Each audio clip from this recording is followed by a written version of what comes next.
Do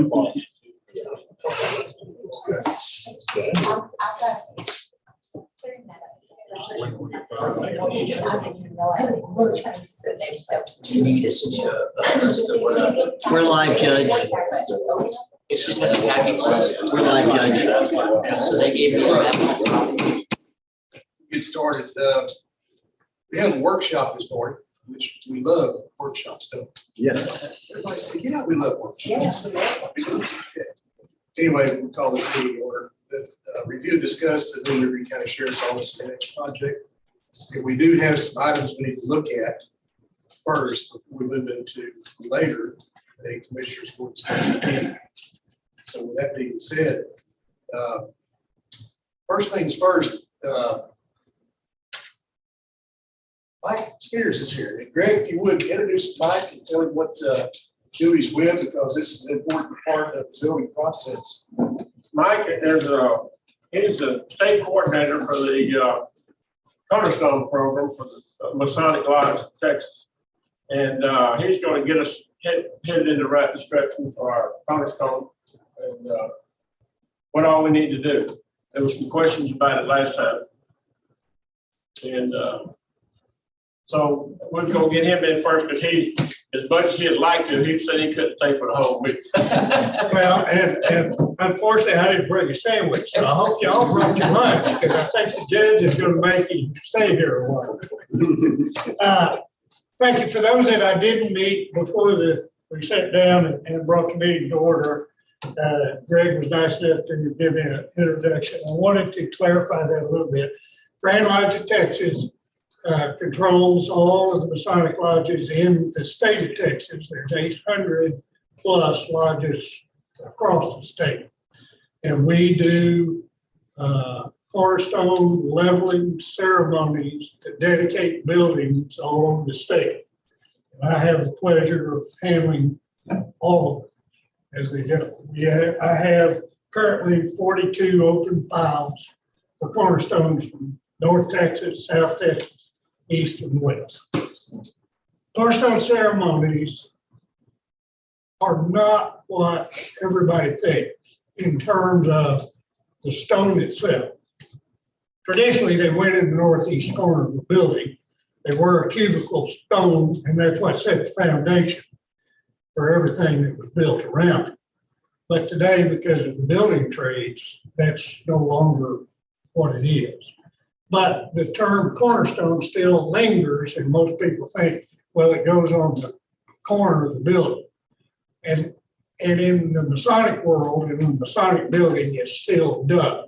But every other building, municipal buildings, schools, state, federal buildings that we do these ceremonies for, it's a dedication of the building. And we ask, and our preference is that the stone be placed somewhere near the entrance of the building about eye level. That gives the general public knowledge that the Masonic group has been here to dedicate this building. But the cornerstone ceremony itself is pretty much embedded in history. Masonic groups, Freemasons, have been doing cornerstone ceremonies for over 400 years. First one being in Scotland in the late 1600s for infirmary in Edinburgh, Scotland. So they're everywhere. There's one on the Jack Hartel building. There's one on the courthouse. Every school in Liberty has one. The police department has one. Fire station has one. City Hall has one. So we are asking to be a part of your tradition and history, especially in Liberty County and Liberty, Texas, because we have a lot of history in this neighborhood.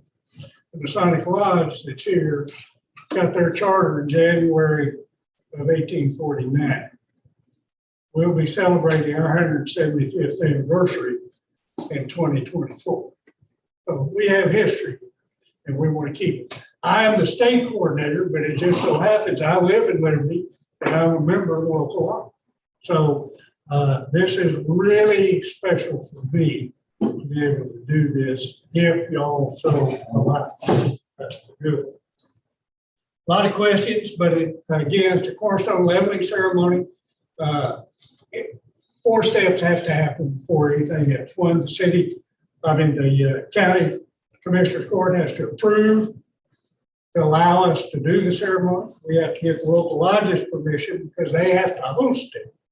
The ceremony itself is conducted by members of the Grand Lodge of Texas. So we'll have people coming, if allowed to do this, we'll have people coming from all over the state to be here for no other reason than to dedicate this or this complex, if you will.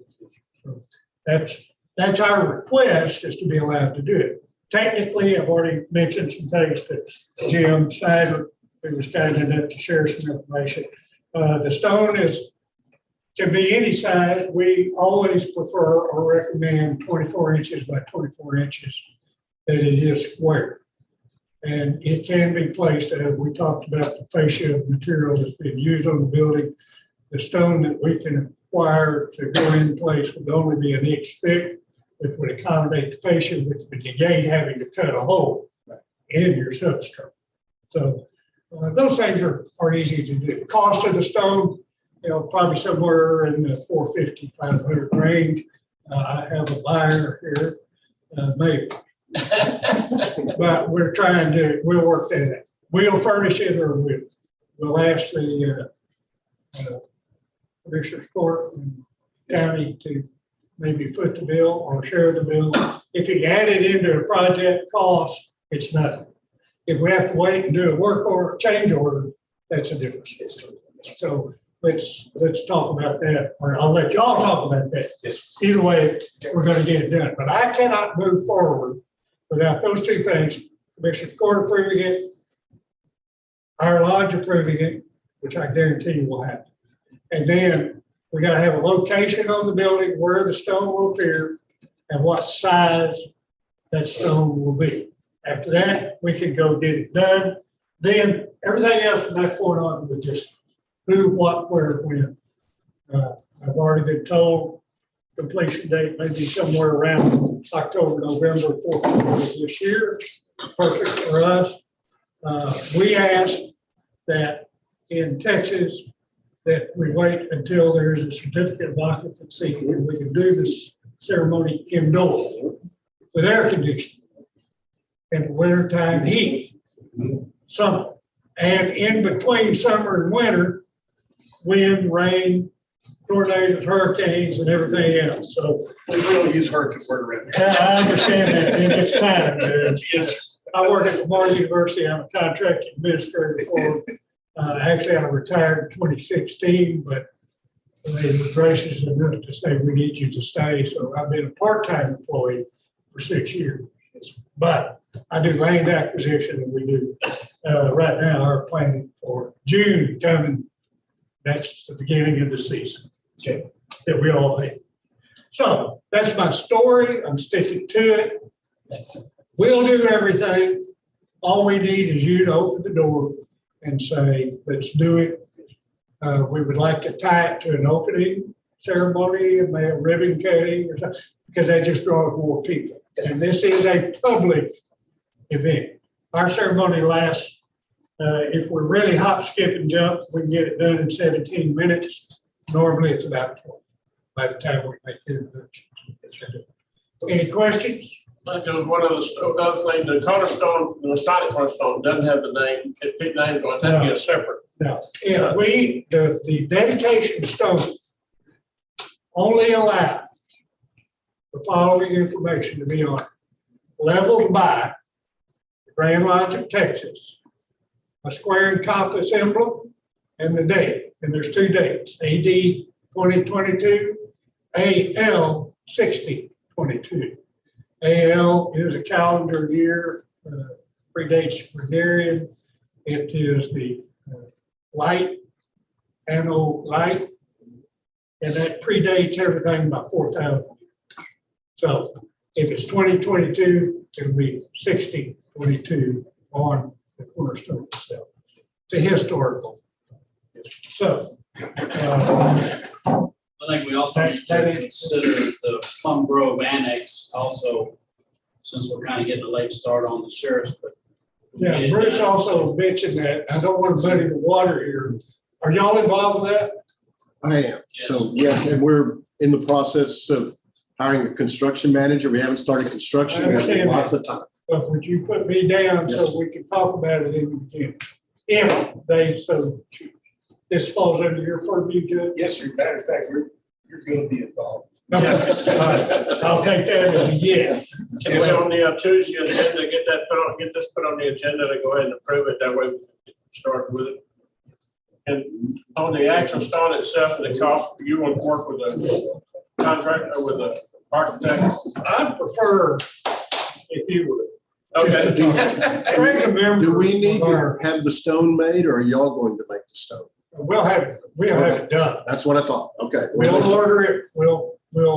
We work with the local people, custom etchings here in town, Ryan Petrie. He does it for me all over the state of Texas. Anybody's willing to drive to Liberty and pick it up. Because for $450, $475, kind of depends on the size.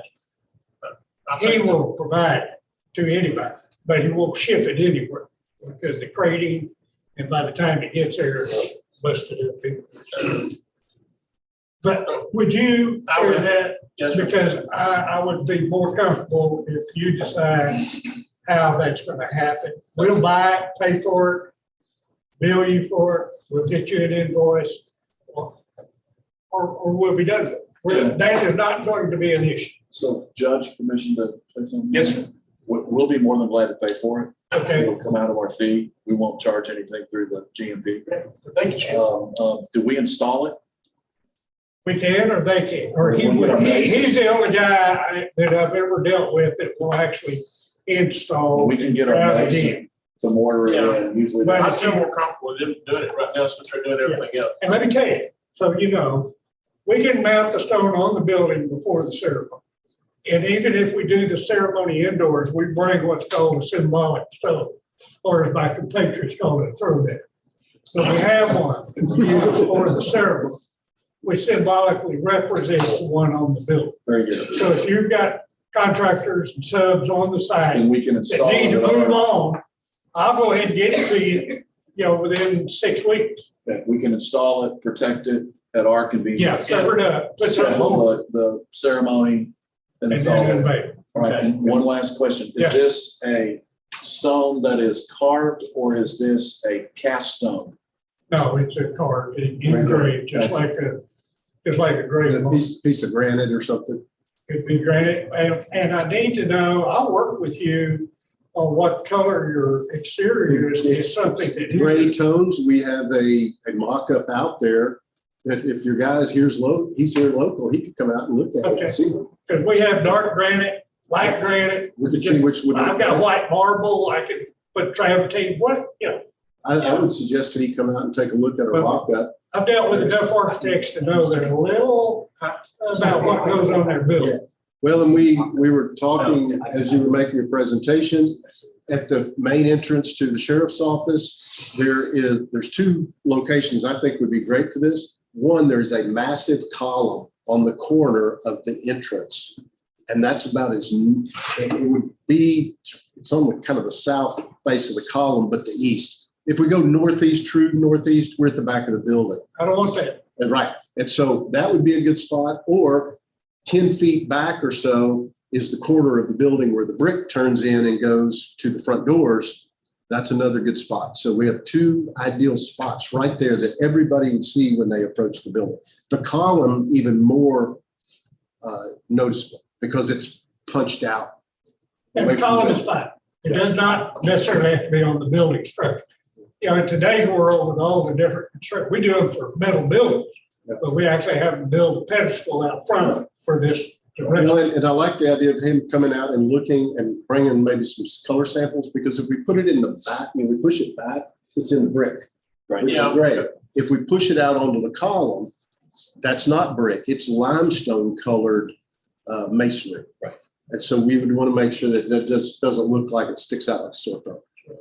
Well, the reason we normally go 24 by 24 is that usually fits the grout lines for a brick or the cinder block, decorative cinder block. Well, in our case on the block here, you were bringing up all kinds of good things. The coursing of the block on that column is 16 inches. If you're in the So brick, 32 by 32, right? yeah. So, so something to think about to figure out how to make it, of course, so we're not cutting into the block and making it look like. Yeah, I don't want that. And you don't want that. Yeah. Yeah, this is So- not something that has to be designed and created. We can fit. Can you have the guy contact me and I'll I'll bring him and we'll go out there and look at everything. Sure. Yeah. Yeah. Perfect. Yeah.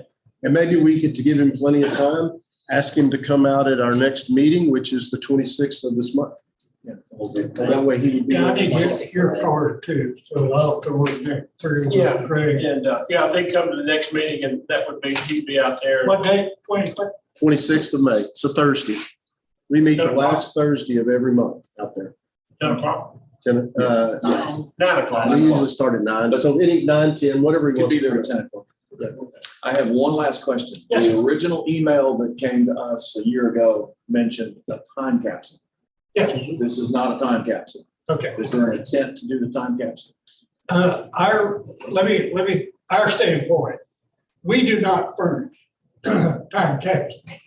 Our ceremony has a segment devoted to time capsules. If the county wants to put a time capsule in or around or under, or however the building. A lot of times we're on a regular coursework brick, we set it behind the stone because the stone we furnish is only an inch thick. That's why it'll fit on your building because you're using metal. I have done many time capsules, and it's as simple as a piece of PVC with Oh, yeah. caps on either. Yeah, But, You're not it would be spending a lot of- separate from Masonic. well, no, it's part of our ceremony. Oh, But if you don't do one, we just don't address it. But if you do one, we have, we just say, there's a time capsule, we'd like to have it there, or at least a basket or something that people could drop things in. The way it works, I always ask them to put cash. And I'll give cash. But either way, but we get cards, we get business cards, we get things, and then the county sometimes puts some historical documents in. So, or a list of all your things. Now, let me get back to that. On that stone, that's all that appears on the stone that we address. If you want a stone with all the commissioners on there, everybody, the architects and all that, that needs to be a separate stone that can be mounted next to, around, or whatever. But we do not address that at all. We'll address that. Our stone is that and no more. And we do, just so y'all know, in our specifications, we call for a dedication plaque. However, it's metal. And so Yeah. if we want to change and do what he's talking about, we would just take that allowance away, which we're going to talk about some allowances in a minute anyway. We could take that away and then apply that back. Obviously, I think a real stone carve is going to cost more than the metal, but there's some money there that could go towards it. Good deal. You think? So I'm going to leave here assuming that this is a good. Yes, sir. We'll put it on our next agenda. Okay. Yeah, it really needs to be on there. We've had some bad issues before. We had a school, I'll give you a reason. We had a school district where the superintendent wanted this, he went to the lodge, said yes, they voted, got it, they bought the stone, they got it ready. Superintendent stood up in the school board meeting and said, okay, we're getting ready for our grand opening of the new school. We're going to cut the ribbon. We're going to have the mayor there. We're going to have the county, everybody's going to come, and then the masons are going to do the cornerstone ceremony. I stood up, the member of the school board said, I don't know anything about that. Did we vote on that? Did we approve that? And so he got himself a little fussed up and said, well, I'm not going to allow it. And if we don't vote on it, you can't do it. Everybody said, okay. And so they had to call the people, they had to cancel it. So that's why we stress, we want to make sure that all the players are in agreement. Because decisiveness is not what we do. You better not show up at turkey shoot. All right, I'm going to excuse myself.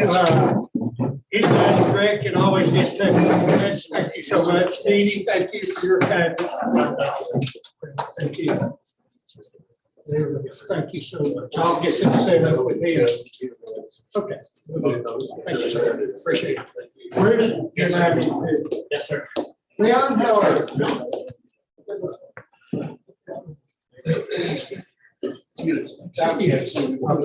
You call me. Balls in your. You're big enough, but I got a few people. That's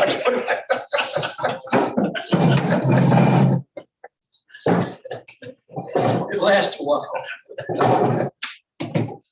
Right, let's move right along. Okay, we have third sheet. I'm sure everybody has. What we're going to be looking at Kitty today. The agenda, number one. Aaron changed. Judge, if we can do something, we're going to take them out of order. Okay, We'd like to do number 2 first, because that's where we're going to convert the allowances to contingency. So that's transferring money from one bucket to the other, if you will. Yes. Yeah. And so let's start there, and because the others are the additional cost, but we're just trying to shuffle this money inside the contract that, once again, it's in their contract, it's allowances. Gonna move it to contingency, still y'all's money, it's not their money, but it lets us push the money based on discussions we had. So we can go over it with everybody so you can understand why we're moving that money and what our thoughts are. So I'll let Jim take over. all right. You ready? Yes, sir. I'd like to take 5 seconds to introduce Devin Hill. Some of you, I know all of you, you probably don't know Devin. Devin's senior project manager running the job out there. Last time, if somebody asks me detailed questions, I can generally answer them, but the guy that's in the weeds is to my left, and so I made sure he was here to make sure I'm not fibbing unintentionally. What we did is we had some meetings with the team and decided that there are some items that the county would like to see paid for in a different way. So what we're going to do is we're going to take money out of those allowances and move them over and convert them to contingency. I'll explain what those are next. The first one, if you look at what's called CP03, we added some tables here, kind of hard to see.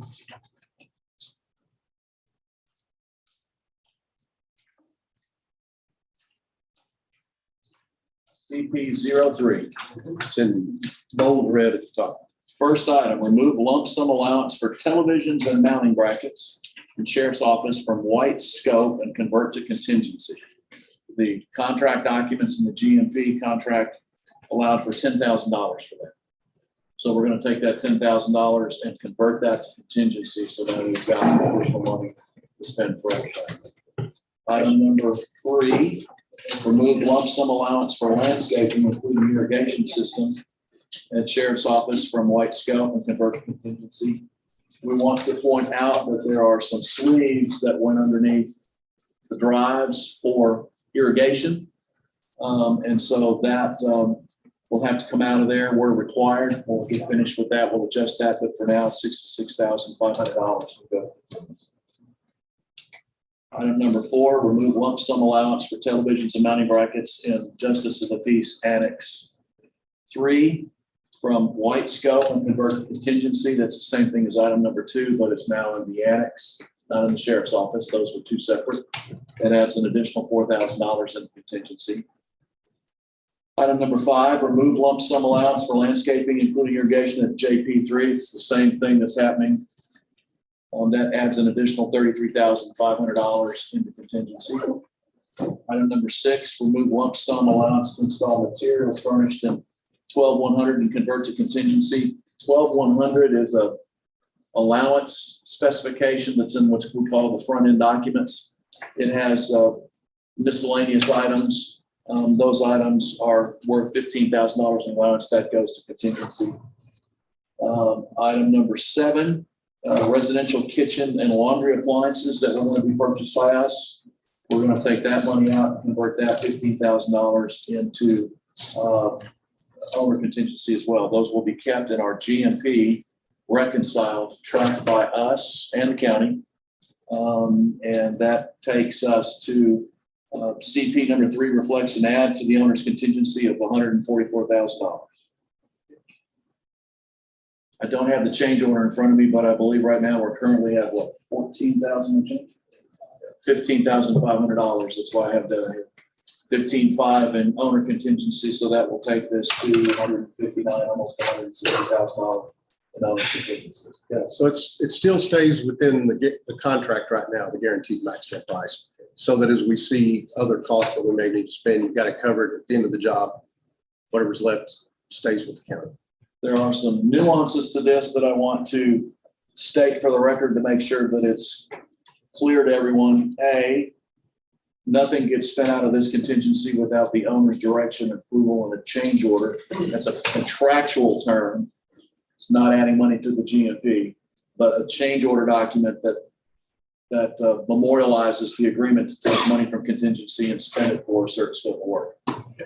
Number two, because this is in the contingency, and because it was an allowance originally, and because the allowance in the documents includes our overhead, general conditions, and fee, you will not see our overhead, general conditions, or fee added to any of the work as long as there is contingency amounts carried in our GMP. Those fees are already included in our GMP. We don't need to go to the well and steal money from you twice. So I want to be very clear, as long as we have a contingency amount, you'll not see fee or general conditions added. If we get to a point, and I don't think we will, but if we get to a point where the GMP has to be increased, then that changes. But the county should not expect to see us adding anything more than just the cost of the work. Steph, you got anything on that? Good. I know she understands. Trust me, I know she does. I do have a question.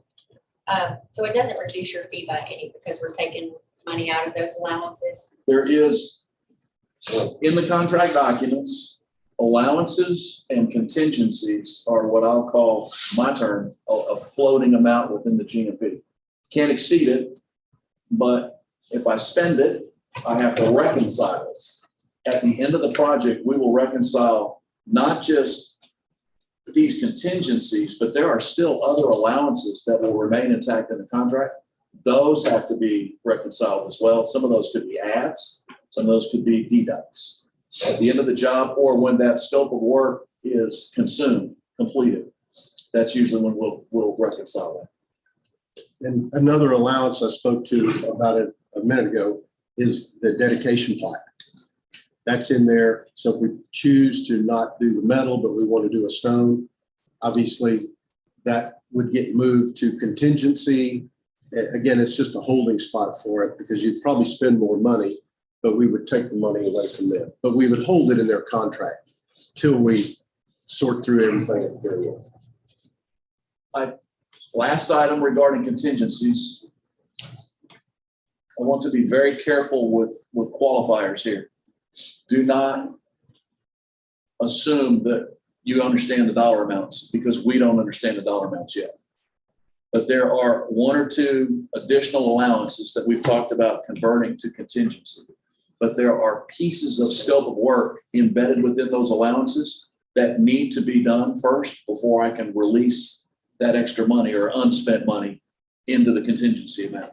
My point in telling you is that this number will be increased slightly when we've reconciled those. And as soon as those scopes are completed, as I've just mentioned to you, we will reconcile those right away so that you've got the ability to understand the complete scope of how much money you've got to spend. I hope I didn't cloud or muck that up. Very good. Okay, then if any questions? So I'd like to go to CP02. Again, upper right-hand corner, it's in red. It's, I don't know, 4 or 5 pages.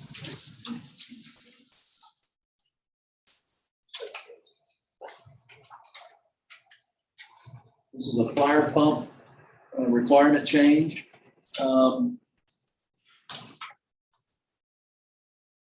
Fire pump needed to be revised due to existing conditions out on site. It resulted in an $8,640 addition cost, and that'll come out of the contingency that I just reviewed. That this work is a code required issue and has to be done in order to occupy the building. Okay. Any questions? CP 04. Yes, sir. Go ahead. What's the GPM on that power?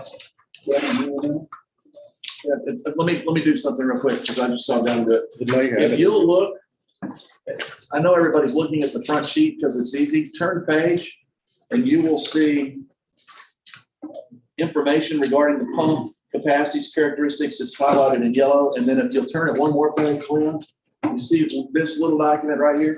Yes. This is the quote from the subcontractor. I see it. Yeah, it's listed in there. Now, I'll answer your question. It's a 300 GPM at 42 PSI. That varies. And it's a 51 PSI turn. Okay, and I apologize, folks. I should have pointed out to you, all of these that we're submitting have a complete package to where there's an audit trail all the way back to the reason why and how much money the sub is asking for, et cetera. So this isn't some estimated amount.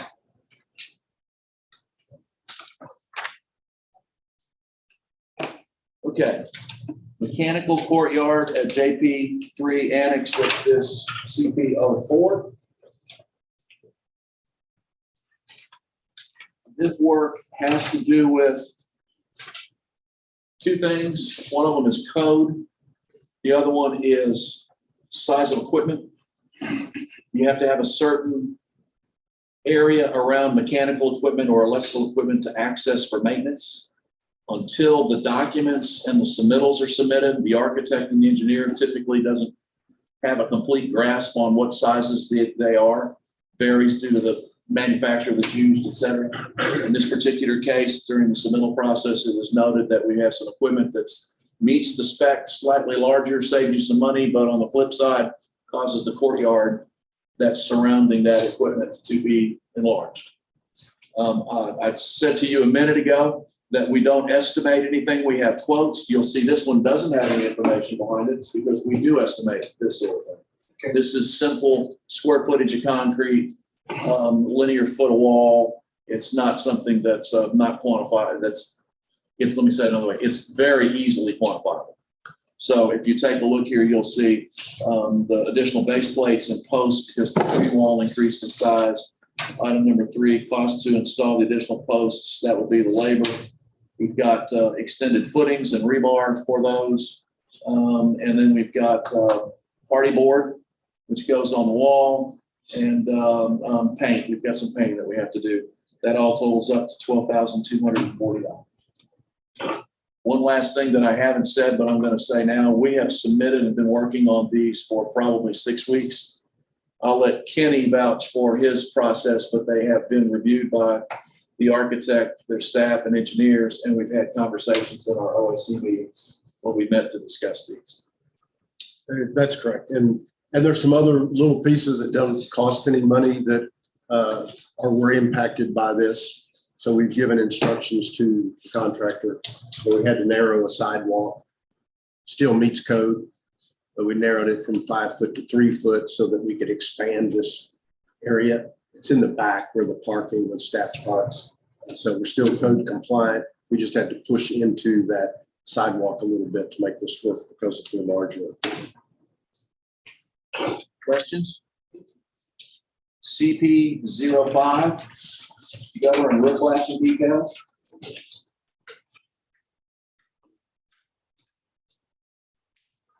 This is quoted. We don't have the backup. I'll be more than glad to provide that to you guys. I know it'll be in the record for the changeover, but if anybody has questions, we've got that for you. This is tilt wall building for the sheriff's office and a structural steel building on the annex. I don't want to get it too deep into the weeds, but what happens is where the roof comes and sits down on top of the walls on the exterior face where the gutters go. Those gutters, once the submittals are turned in for the metal roof, we're using standing seam metal roofs. Once those submittals are approved, then the roofer needed to come back and figure out how he bridges over the top of the brick. In both instances, one would be precast underneath or behind and then brick in front, the other would be structural steel and other products. And so what we've done is created a 16 gauge brake metal structure that pins at the top and the side that's strong enough to carry the weight of the gutter and any water that would be inside of it. That bridge, if you will, was not included in the details, could not have been detailed until we went through the submittals. So that's what this one's for. And we looked at doing it out of additional wood blocking. It was actually cheaper. They came up with this solution. We looked at the two, and this was cheaper to create the brake metal. It kicks out about anywhere from 4.5 to 6 inches. And by the time you stack 2x6s, you've got a whole lot of weight. The 16 gauge is relatively light, easy to pin, doesn't move, don't have to worry about replacing it at a later date. Just make more sense. All right. Any questions? Okay. CP06. This one has been beat up and beat up and beat up. I'm going to just cut to the chase and tell you what Kenny and I, Harold, Stephanie, Our structural engineer. Structural engineer, I don't want to leave him out, soils folks, the team. We don't know what's going to happen with the jail. We don't know where it's going to go, what's going to happen with the jail, when it's going to be built, when it's going to be designed, where it's going to go. A lot of moving pieces with that. We have a radio tower that got located after the GMP in the middle of the construction project. Figured out where that was. And by that time, the dirt that came out of the underneath of the slab on grades, that's that huge pile of dirt that you see back in the back. That dirt is in the way of the foundation for the tower. I apologize, and I will zip my lips and not say any words if I get too deep in the weeds, but I feel compelled to explain a little soils and little engineering because it matters to the solution to this problem. Okay. You all know here in Liberty, you have a clay problem. Clay expands with water, provides uplift on structural slabs or on any slab. They crack. You've seen houses that have had those problems, buildings that have those problems. So engineers fight that in this type of soil all over the world. On this particular project, there's 4 or 5 different ways to skin this cat. For the sheriff's office and the annex, the structural engineer determined early on in design that with the soils engineer's recommendation, they wanted us to excavate 5 foot underneath the slab on grade, remove it completely, stabilize the bottom of that hole, come in at 8-inch lifts with additional mixed material to structurally stabilize the soil and to fill that hole back up with dirt. When you do that, the dirt that came out was determined that dirt was not satisfactory to be able to reuse for the fill. So the dirt that you see in the pile is the spoils. 50,000 square feet of buildings, really 60,000 square feet of buildings, 5 foot deep, figure out what the cubic yards are. You got a huge plot. Along comes the tower, and the tower engineers determined they don't want to do guy wires. We know what we'll do. We'll do what's called a raft mat. Won't get into all of that. That's another time. But they want 6 foot deep removed, 50 feet by 50 feet. That adds even more cubic yards of dirt that have to be disposed of. Right now, the tower footing sits where the pile of dirt is. The pile of dirt has to be moved, or you can't have a tower, and if you don't have the tower, you don't have a sheriff's office. Trying to figure out all the options. Stephanie got with Harold, they got out and did some phone calls, asked people how much it would cost to move the dirt. She got anywhere from $100,000 to $150,000 to move the dirt. That would be removal offsite and go somewhere, who knows where, it didn't matter. Let me ask you a question, brother. Yes, That dirt's not usable currently for any structure there. that's correct. I think maybe what we might want to do is just to test the water. Why don't we get Harold and Stephanie to go out for bids and any local we've approached, we've actually, had vendors come out, because if we wanted to sell it, it would be considered surplus. We could put it in auction. I've contacted local vendors, Smart Materials, one of them, and then the other one from Moss Hill.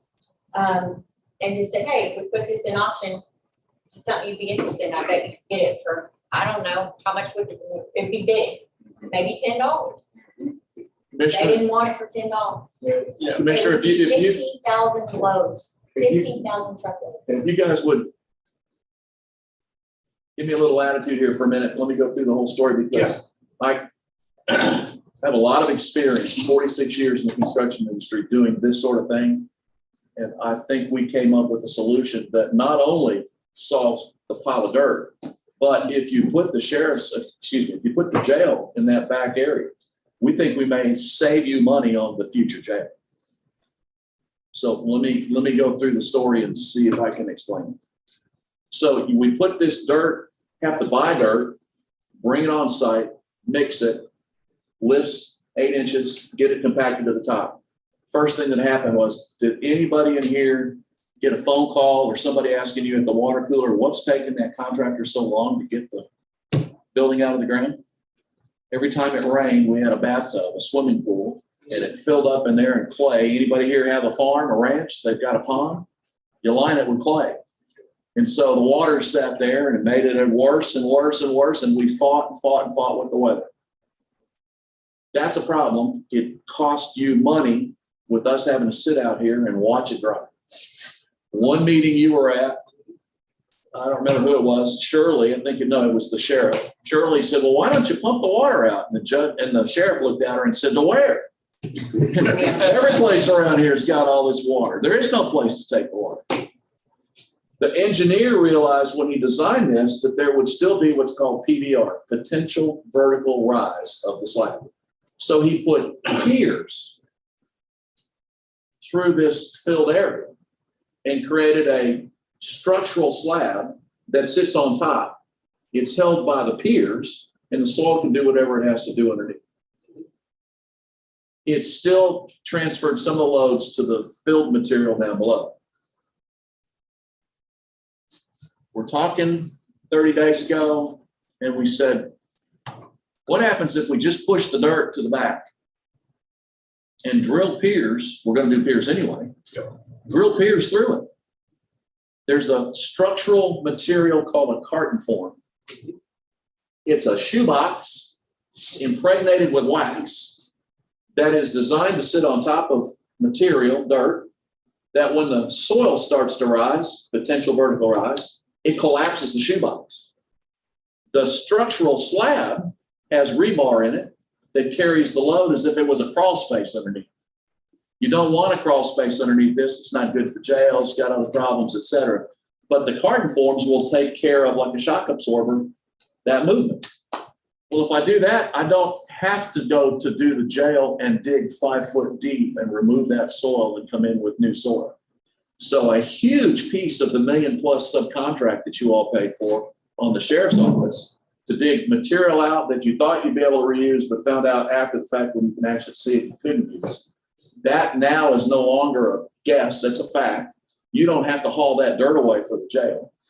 We take the 2 feet, we put it back in the back, we drill through it. That's no big deal. 2 feet of piers for something like this is marginal money compared to digging all that soil out.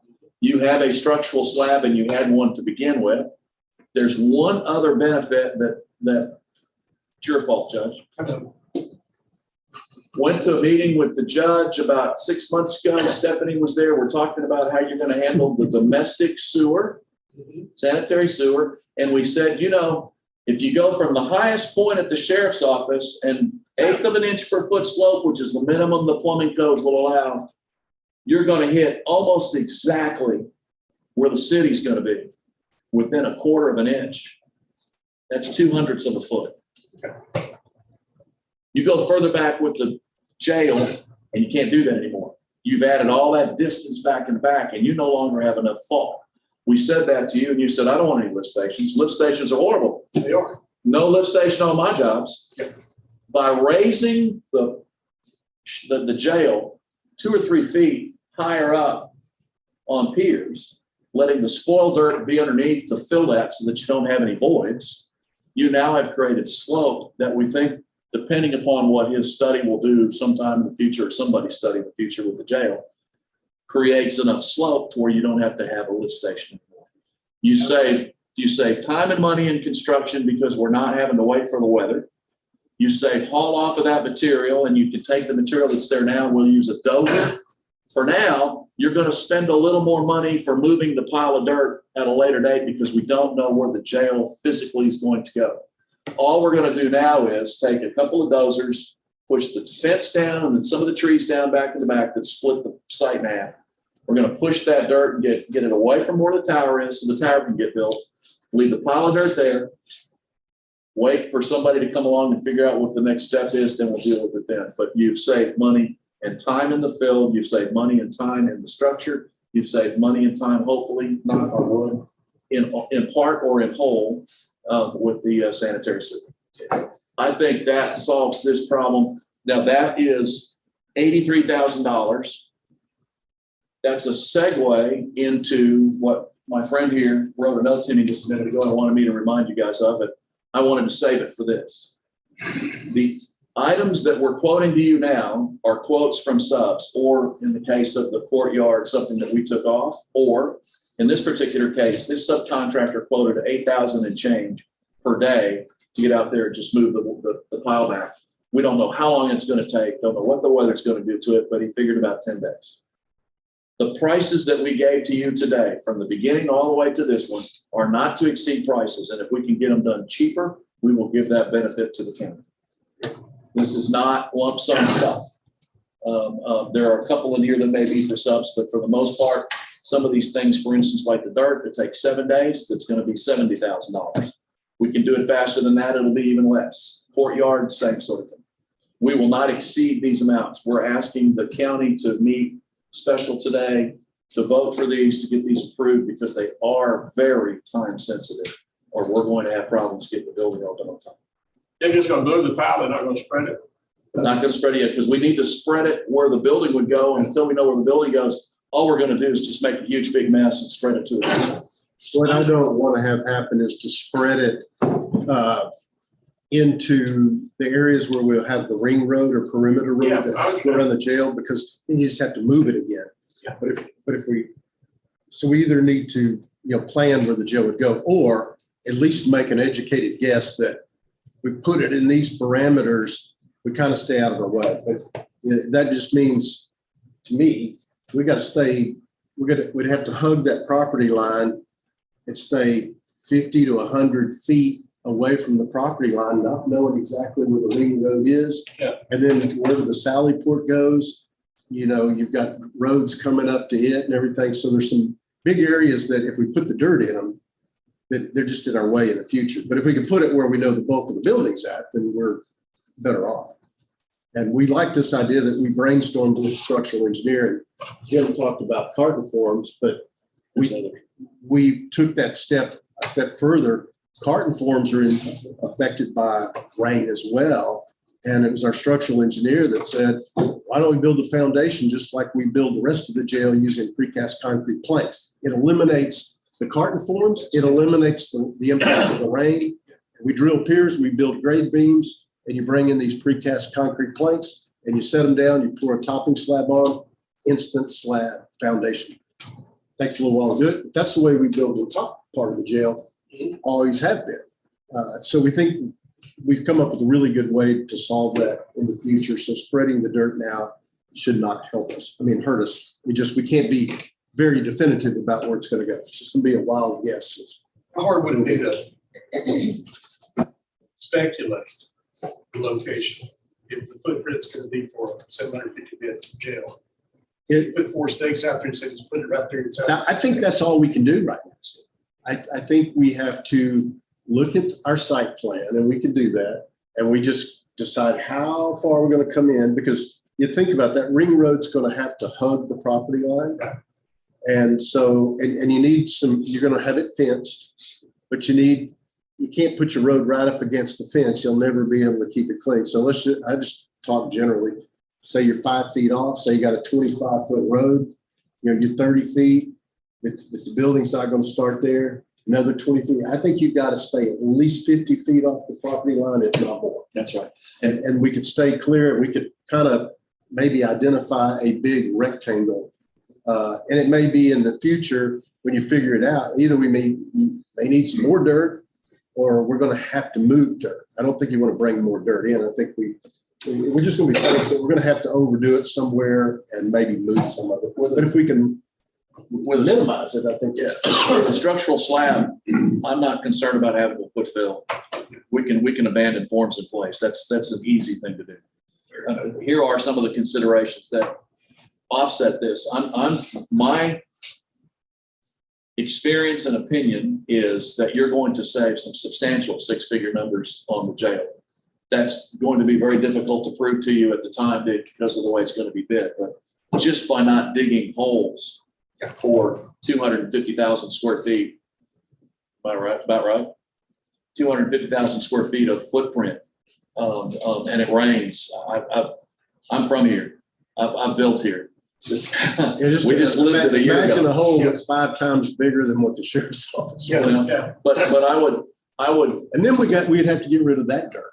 So this is really, I think, a genius solution. It is. And Jim thought about it. The more we talked about it, got structural engineering involved. It was very beneficial for the long-term planning that needs to take place. But So this is the way to go. Basically spend 83,000 now and save 2 million later. We think we Yeah. could, yes. Yeah, and there are some considerations that need to be taken into account so that there's no misunderstanding. One of which is we usually go in and clear and grow. We're going to put dirt on top of dirt. Yeah. For now, we don't know where to go. Just put the dirt there. Second, you're going to have the building's going to move, et cetera. And when we do clear and grub, we usually like to do mass excavation and grading, Bill. And until we've got a study, not just a study, but some plans, I can't tell you whether we're putting the dirt in the wrong place again. We won't know. But I do know this, 10 days, $80,000, say you had to do it again when the jail's being built, 10 days, $80,000, you're saving some significant money, $500,000 or more in fact, I'm sure it's probably more, by not having to dig all of that dirt out. I hope I answered your questions, Commissioner. It seemed like such a waste to try and find something to go. And people have been asking me, and I'll just address it right now. It's the elephant in the room in case you haven't thought of it. I'm sure you will when I tell you now. But the amount of money that you were credited to pile the dirt up is not in the same order of magnitude as this is. Why?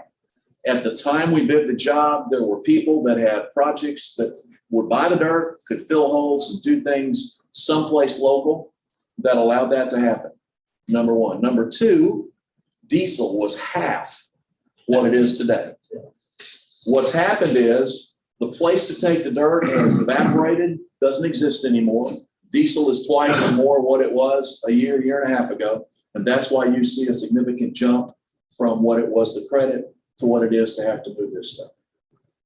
That question has been asked by the team. We answered it this way last Thursday, but I do want to make sure everybody understands we've talked through this thing a bunch. It solves the problem at lift stations. By the way, I don't buy grinder pump stall. Right. That you will have on a new jail, I promise. I know. Back to CPO 3 on 144. Somebody said something about another 39,000, another 20-something thousand. That's not on here. Now, there is an existing contingency that we, in the last commissioner's court workshop we went through, that had, I don't know what the dollar amount was, but had a significant $144,000, somewhere around there, I think. And the amount of money that you all approved in the commissioner's court was less. Like I'm telling you, this will be less. And so we didn't have to spend $14,000 for that.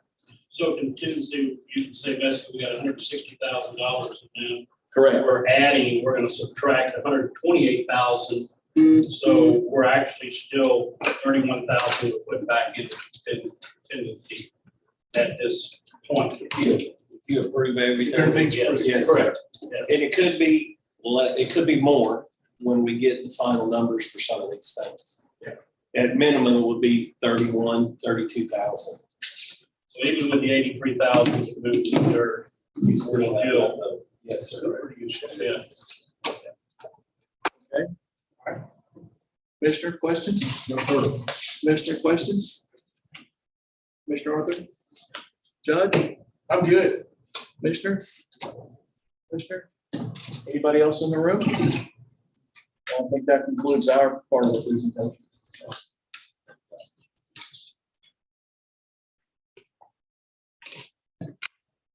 Yeah, one other question, the Slack company, got 2 off-road trucks, track hole and those. Surely they're gonna have a decent size. tow. So the line from the movie is Surely You Jest, and I'm gonna say my name's not Shirley, and I'm gonna be real serious. One of the VPs there, the judge will smile. His roommate, we both started A&M at the same year, same dorm. His roommate was a high school graduate friend of mine, and he's a VP at Slack. And I had lunch with him. I told everybody in the meeting on Thursday that I thought this was high. That's why I point out to you that this should be less, and that I was going to take my friend to lunch the next day and beat him up, which I did. First off, we're not going to have any dump trucks out there. We don't need them. We're going to take, since we don't know where to put the dirt, he's going to give us a general area where to put the dirt. We're going to get a dozer or two, and we're just going to push the dirt.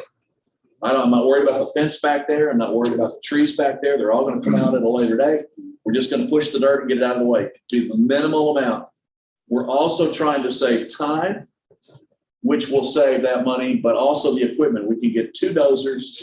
They stay on site, knock it out real quick and be done with it. We'd like to not spend 10 days. So I do believe that this item has the best possibility of saving some significant money. The only reason why I hedge my bets, Commissioner Karbowski, is because if it rains, right now we're talking 102 degrees or 99 degrees over the weekend. It's rain gonna tomorrow. dry pretty quick, right? But if it rains, I don't have any roads back there. If you've walked that site, it's very soft. And so it's very possible I'll get dozers stuck in there just trying to push the dirt if it gets too wet. I think we hit the weather patterns at the right time. I think it's going to be dry for the most part. I think it's going to work. But that's the reason why we left that alone. The second thing is we needed to get this approved for some of the other items quickly. And that's why we're doing this not to exceed. Savings go to the county because interest of time. I don't need to start charging. If we approve this today, when we get started with this dozer work. Monday. There's a survey item that needs to happen. We need to make sure that we've got a GPS coordinate for where the tower goes so that we can put it back in the exact spot that they need it. That's a couple $100 to have a surveyor come out and do that. Kenny's got a little bit of stuff he's got to do in the next couple of days to let us know, generally speaking, where we're going to put it. If there's anything that changes, we'll let Stephanie, Kenny always knows, but we'll let Stephanie know as well, and she can relay to you guys. Feel free to contact me or to contact Devin or to drive out to the site to see what's going on. Some of you I know have been through the building. Some of you haven't. There's a lot of work that's going on out there. We had a 500 cubic yard pour today. We're pouring the parking lot area, and at the end of this week, we'll have another 500 cubic yard pour. I don't know if anybody here knows construction, but 200 yard pours are considered major. 500 yards are massive. It's an all day event.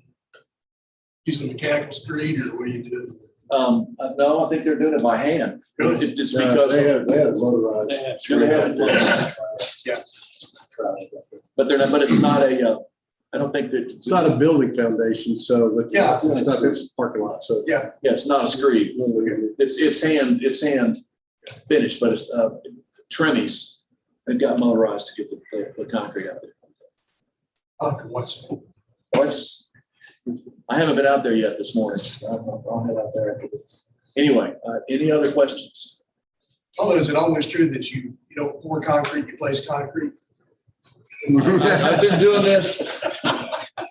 I mean, I didn't get my, I started doing this when I was 14, 15 years old. You place and finish concrete. And if I say pour or whatever, and a superintendent is around me, I usually end up wearing the concrete. Yeah, I know. We're not saying That's right. always been thrown on that. You place and finish, and you don't tie rebar, you're a rod picker.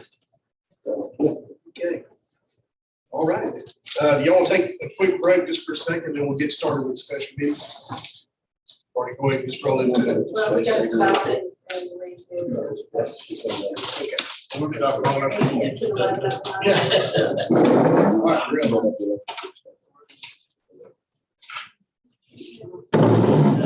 Never.